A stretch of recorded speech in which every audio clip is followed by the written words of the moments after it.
Hello friend, welcome to exam factory.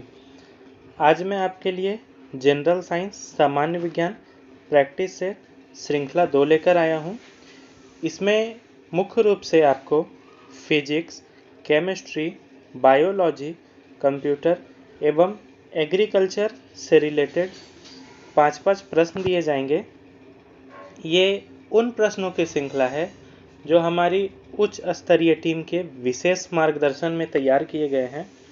ये सभी science के प्रश्न आपको मुख्य रूप से all over India state PCS just like JPSC, BPSC, UPPSC एवं all over India PCS, railway group D, NTPC, railway ALP से रिलेटेड सभी exam, SSC, CGL, CHSL, MTS, GD, JE, stenographer से रिलेटेड सभी एग्ज़ाम में, bank, PO, clerk, IBPS, LIC से संबंधित सभी एग्ज़ामों में, डिफेंस से रिलेटेड सभी exam, air force, XY, AFCAT, navy, SSR एवं आर्मी, कैट, मैट, जेट, इन सभी से जितने भी रिलेटेड एग्ज़ाम हैं जिसमें से आपको जीके जीएस पूछे जाते हैं, उनमें से ये सभी साइंस के वैसे प्रश्न हैं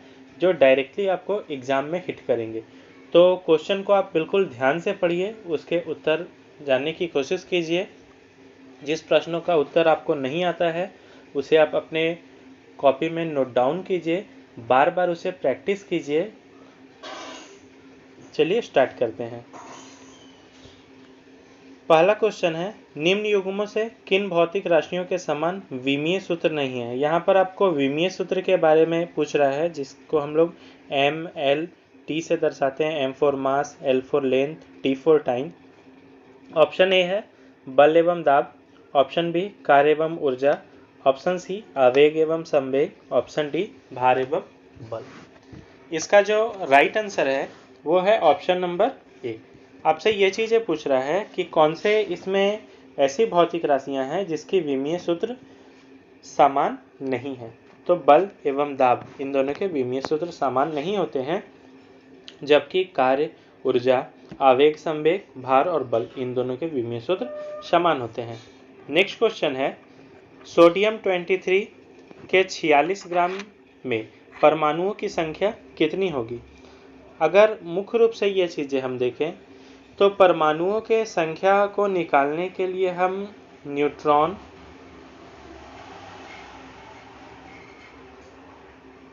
प्लस प्रोटॉनों की संख्या को जोड़ रहे होते हैं।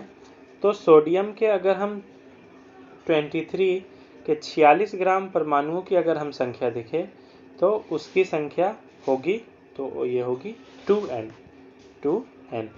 नेक्स्ट है, किसी परमाणु के लिए प्लम पुडिंग मॉडल किसके द्वारा दिया गया था। तो अगर हम परमाणु के प्लम पुडिंग मॉडल के बारे में बात करें तो यह दिया गया था। ऑप्शन ए है Antoine Lavoisier, J Thomson, Ernest Rutherford, Robert Boyle. इसका जो राइट आंसर है वो है ऑप्शन नंबर बी। किसी भी परमाणु के लिए प्लम पुडिंग मॉडल ये तैयार किया गया था जे थॉमसन के द्वारा, और इन्होंने ही इलेक्ट्रॉन का खोज भी किया था। नेक्स्ट क्वेश्चन है, पदार्थ का परमाणु एक सिद्धांत सर्वप्रथम किसने प्रतिपादित किया था। अगर पदार्थ के परमाणु सिद्धांत के बारे में हम बात करें तो ये सबसे पहले किसने प्रतिपादित किया था। ऑप्शन ए है John Dalton, Rutherford, J Thomson, Niels Bohr. इसका जो राइट आंसर है वो है ऑप्शन नंबर ए, कि किसी भी परमाणु सिद्धांत का अगर सर्वप्रथम प्रतिपादन किया तो वो किया था जॉन डाल्टन ने। नेक्स्ट क्वेश्चन है, भारतीय कृषि को किस प्रकार की कृषि समझा जाता है। जीविकोपार्जन का साधन, एक व्यवसाय, एक व्यापार, एक उद्योग। तो जैसा कि आप जानते हैं कि भारत को एक कृषि प्रधान देश कहा जाता है। यहाँ की लगभग 60% आबादी जो कि मुख्य रूप से कृषि के क्षेत्र में डिपेंडेंट करती है, इसलिए भारतीय कृषि को जीविकोपार्जन कृषि कहा जाता है कि यहाँ पर जोत के आकार जो है वो मध्य एवं छोटे आकार के पाए जाते हैं एवं ज़्यादातर लोगों की कृषि जो है उनकी जीविका के लायक ही कृषि होती है। नेक्स्ट क्वेश्चन है CO2 कार्बन डाइऑक्साइड के 1 मोल में होता है। ऑप्शन है 6 इंटू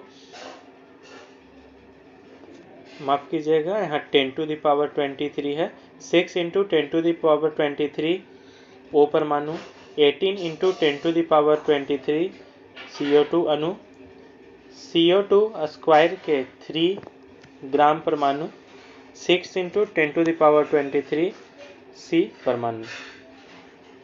तो कार्बन डाइऑक्साइड के 1 मोल में अगर हम देखें तो ये 6 इंटू 10⁻23 C परमाणु होते हैं। नेक्स्ट है निम्नलिखित में किस देश में गहन कृषि की जाती है। अगर हम गहन कृषि की बात करें तो मुख्य रूप से ये कौन से देश में की जाती है। ऑप्शन है जापान, USA, ऑस्ट्रेलिया, अर्जेंटीना। का राइट आंसर है option number A Japan. Japan एक ऐसा देश है जिसमें मुख्य रूप से गहन कृषि की जाती है। नेक्स्ट क्वेश्चन है सघन खेती का संबंध किससे है। ऑप्शन ए श्रम के सघन उपयोग से उपज, उर्वरक के सघन उपयोग से उपज, आयातित निवेशों में बड़े पैमाने पर उपयोग द्वारा उपज बढ़ाना, मौजूदा भूमि के सघन उपयोग से उपज बढ़ाना।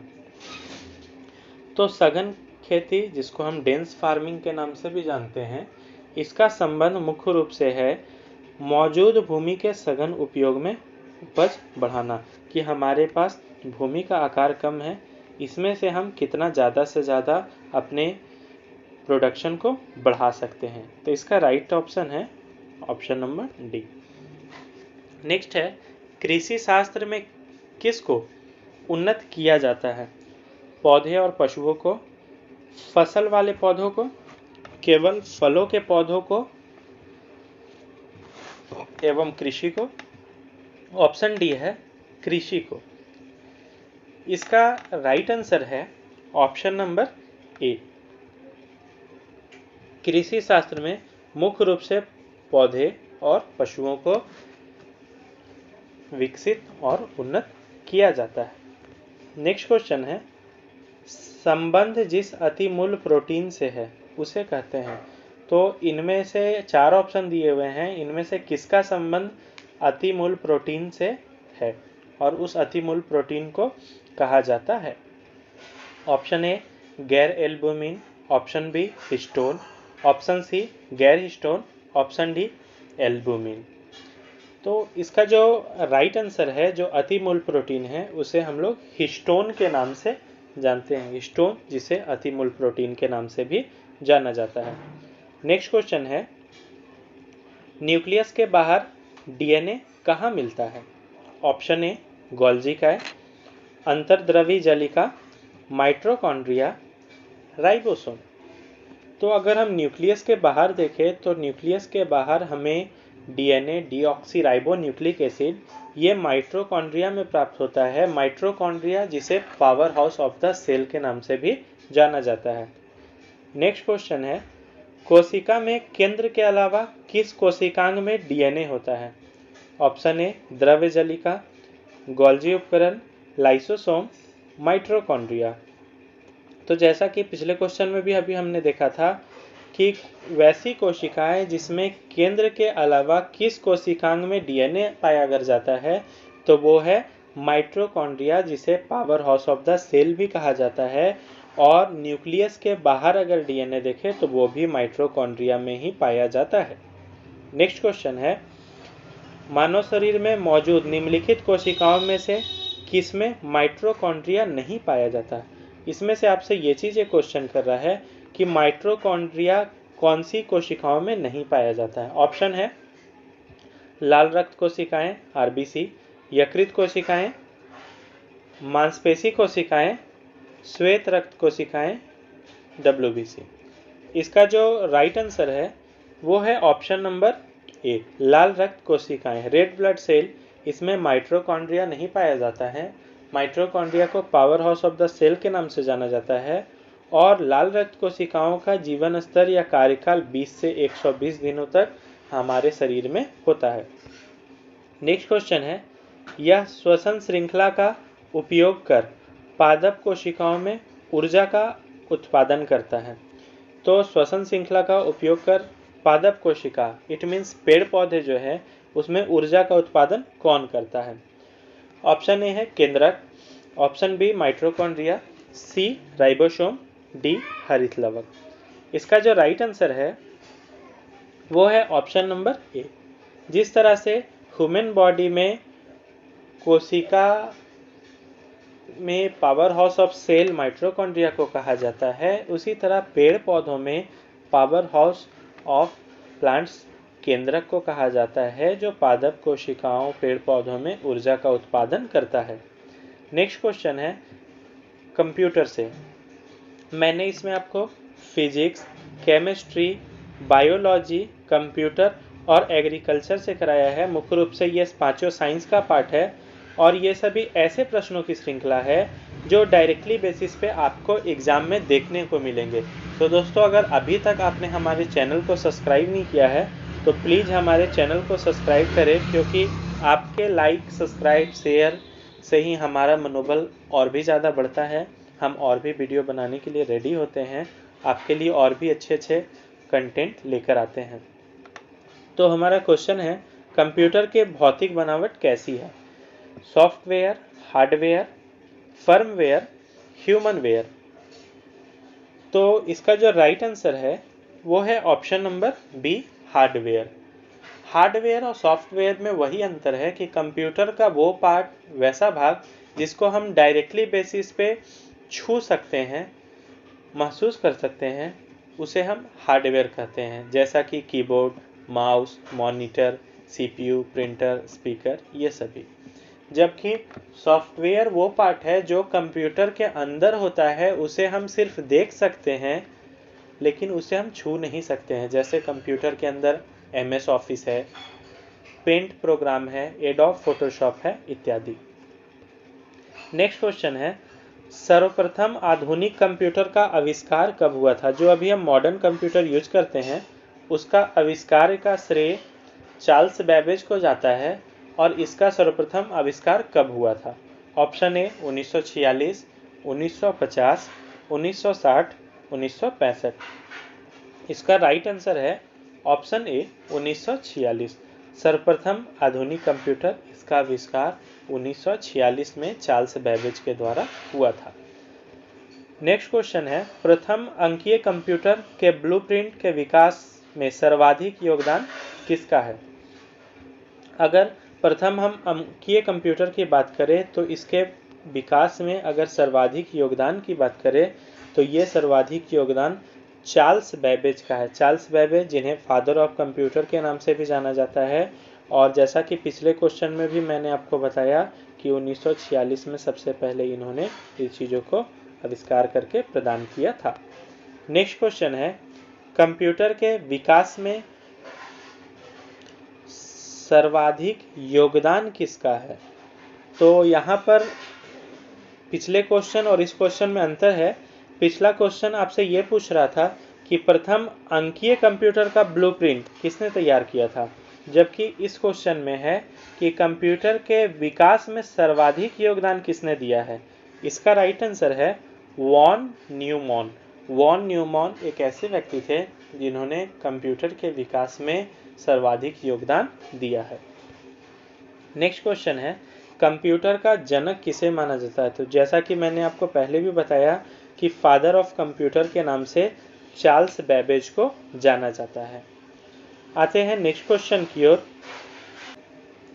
शून्य में स्वतंत्र रूप से गिरने वाली वस्तु का ही ऑप्शन ए सामान्य गति होती है, सामान्य वेग होता है, सामान्य त्वरण होता है, सामान्य बल होता है।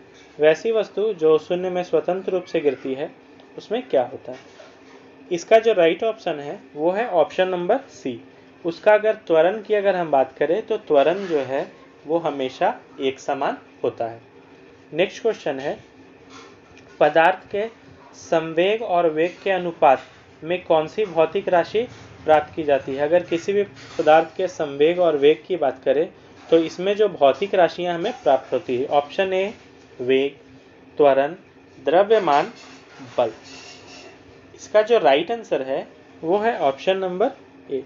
किसी भी पदार्थ के संवेग और वेग के अनुपात में जो भौतिक राशियां प्राप्त होती है उसे हम वेग के नाम से जानते हैं। नेक्स्ट क्वेश्चन है, इनमें से कौन सी सदिश राशि है? दोस्तों, दो प्रकार की राशियां होती है, वेक्टर क्वांटिटी और स्केलर क्वांटिटी। इट मीन्स सदिश राशि एवं अदिश राशि। सदिश राशि मुख्य रूप से उन राशियों को कहा जाता है जिसमें दिशा और परिमाण दोनों होता है, जबकि अदिश राशि उन राशियों को कहा जाता है जिसमें परिमाण तो होते हैं परंतु इसमें दिशा नहीं होते हैं। तो यहाँ आपसे सदिश राशि के बारे में बात कर रहे हैं, तो वेग जो है वो सदिश राशि का एक एग्जाम्पल है। बाकी द्रव्यमान, समय, लंबाई ये सभी आपके अदिश राशि हैं। नेक्स्ट, अदिश राशि कौन है? तो जैसा कि मैंने आपको अभी तुरंत बताया कि सदिश राशि और अदिश राशि। सदिश राशि वो राशि जिसमें दिशा और परिमाण दोनों होगा, जबकि अदिश राशि जिसमें सिर्फ परिमाण होगा, दिशा नहीं होगा। तो अदिश राशि का उदाहरण है ऑप्शन ए ऊर्जा, बल आघूर्ण, संवेग, उपयुक्त सभी। इसका जो राइट आंसर है वो है ऑप्शन नंबर ए ऊर्जा। ऊर्जा जो कि अदिश राशि का उदाहरण है। नेक्स्ट क्वेश्चन है, निम्नलिखित युग्मों में से किन भौतिक राशियों के समान विमीय सूत्र नहीं है? तो इनमें आपको ये चीजें बताना है कि इनमें से कौन सी भौतिक राशियां हैं जिसके विमीय सूत्र समान नहीं है। बल एवं दाब, कार्य एवं ऊर्जा, आवेग एवं संवेग, भार एवं बल। इसका जो राइट आंसर है वो है ऑप्शन नंबर ए बल एवं दाब। इसकी भौतिक राशियों में विमीय सूत्र समान नहीं होते हैं, जबकि कार्य ऊर्जा का, आवेग एवं संवेग का, भार एवं बल का, इन सभी का विमीय सूत्र समान होता है। आते हैं अपने लास्ट क्वेश्चन की ओर, लास्ट बट नॉट लीस्ट। किसी भी स्थिर या गतिशील वस्तु की स्थिति और दिशा में तब तक कोई परिवर्तन नहीं होता जब तक उस पर कोई बाहुबल सक्रिय ना हो। दोस्तों, ये आपसे न्यूटन के लॉ के बारे में पूछा है कि कोई भी वस्तु, उसमें तब तक कोई परिवर्तन नहीं आएगा जब तक उसमें कोई बाह्य या अंतःबल ना लगे। ये न्यूटन के कौन से लॉ के बारे में बता रहा है? न्यूटन की गति विषयक प्रथम नियम, न्यूटन की गति विषयक दूसरा नियम, न्यूटन का गति विषयक तृतीय नियम, गैलीलियो का गति विषयक नियम। इसका जो राइट आंसर है वो है ऑप्शन नंबर ए न्यूटन की गति का प्रथम नियम, फर्स्ट लॉ ऑफ मोशन के नाम से जिसे हम जानते हैं। तो दोस्तों, ये था आपका 25 प्रश्नों की श्रृंखला।